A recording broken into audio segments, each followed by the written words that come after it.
কথা বলবেন, আমরা খুব মনোযোগ সহকারে শুনবো ইনশাআল্লাহ এবং শেখার চেষ্টা করব।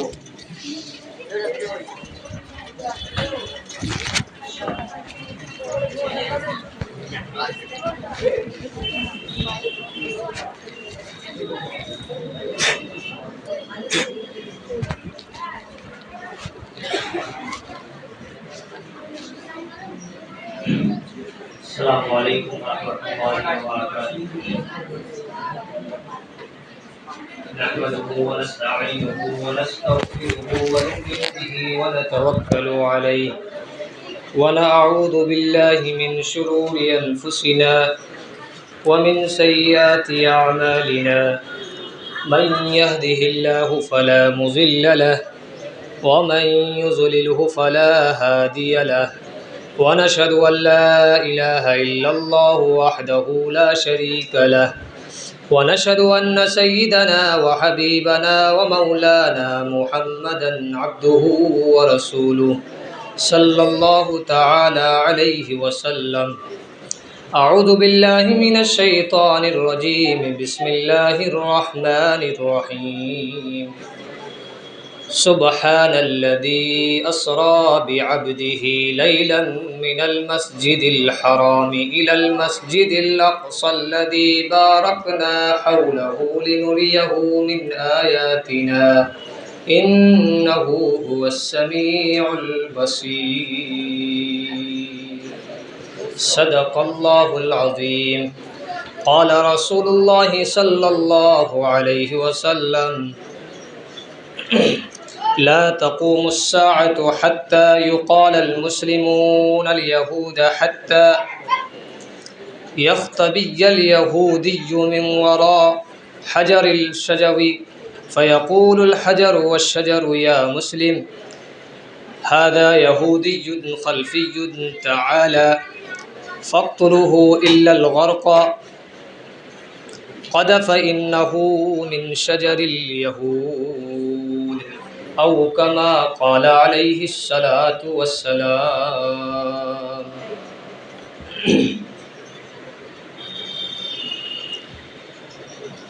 وہ سنگ گرا جو حائل ہے رستے سے ہٹا کر دم لیں گے، وہ سنگ گرا جو حائل ہے رستے سے ہٹا کر دم لیں گے، ہم راہ وفا کے رہرو ہے منزل ہی پہ جا کر دم لیں گے۔ یہ بات آیا ہے دنیا پر کہ ہم پھول بھی ہے تلوار بھی ہے، یا بزم جہاں مہکائیں گے یا خون میں نہا کر دم لیں گے۔ دوستو، بزرگوں، عزیز بھائیوں، عزیز ساتھیوں، میرے خاص طور سے سینئر ساتھیوں اور نوجوان ساتھیوں، آج کے حالات سے تقریباً ہم بچے ہوں یا بڑے ہوں، پوری دنیا کے حالات سے ہم اور آپ واقف ہیں، کیونکہ انٹرنیٹ کا زمانہ ہے، آن لائن کا زمانہ ہے۔ اس کے ذریعے سے ہم اور آپ دنیا کے ہر ایک حالت سے واقف ہیں۔ میرے عزیز بھائیوں، میرے عزیز دوستوں، کوئی شخص کم علم رکھتا ہو، کوئی زیادہ علم رکھتا ہو، لیکن میرے خیال سے اکثر و بیشتر لوگوں کے پاس یہ علم ہے کہ آج دنیا کی سرزمین پر کیا ہو رہا ہے۔ جس زمین کو اللہ تبارک و تعالیٰ نے اپنے فضل و کرم سے صرف و صرف اسی مسلمانوں کے سب سے چہیتے پیغمبر جناب دو عالم محمد رسول اللہ صلی اللہ تعالی علیہ وسلم کے صدقے سجایا تھا، اس زمین پر اسی محمد رسول اللہ صلی اللہ تعالی علیہ وسلم کے سچے ماننے والے امتیوں پر کس طرح کا ظلم ہو رہا ہے، جس کی مثال ہمارے اور آپ کے سامنے بیت المقدس کی پاک سرزمین۔ اللہ اکبر کہنے میں بھی ڈر لگتا ہے کہ جس سرزمین پر انبیاء علیہ الصلوۃ والسلام کا نزول